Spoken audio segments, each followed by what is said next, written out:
More than 45,000 Canadian soldiers sacrificed their lives in the Second World War. 55,000 were wounded. As the 80th anniversary of D-Day approaches, the operation that marked the beginning of the end, veterans are reflecting on the victory that came at a heavy price. CTV's Joy Malbon reports from France tonight. Outside that famous house on Juno Beach, liberated by Canadian forces on D-Day, three brothers bring history alive, honoring the lives lost as they've done every anniversary. 80 years later, there are few witnesses left. Making the trip to France, Canadian pilot Richard Romer.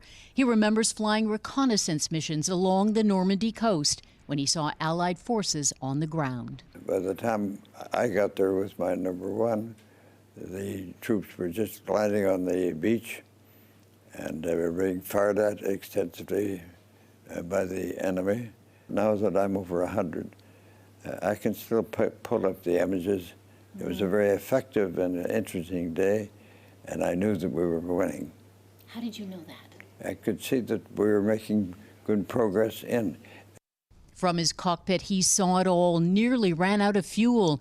Recently named Honorary Lieutenant General of the Canadian Forces, Romer knew what was at stake. Hitler, and he wanted to conquer the world, and he intended to conquer North America as well. Charles Davis landed 4 days after D-Day. He drove a Mack truck loaded with ammunition. Just 21, he had no idea what he was driving into. What were fighting for? Our skins. And for Canada, of course, and freeing France. And Belgium and Holland and so forth. Yeah. And Private John Priest says he still gets letters from the Netherlands thanking him and Canadians for their freedom. I got a card a week ago from a woman who said, "I just want to let you know we still think about you, Canadians." But even now, veterans see that freedom is under threat. War in Ukraine and post-war peace is being tested as never before. We see that today. Every leader wants to be a dictator. And they thought that would be just like being another Hitler.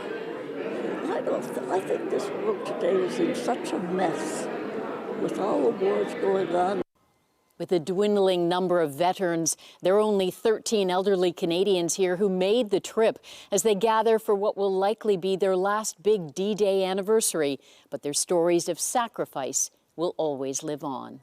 Omar? A sacrifice we shall never forget. Joy, thank you.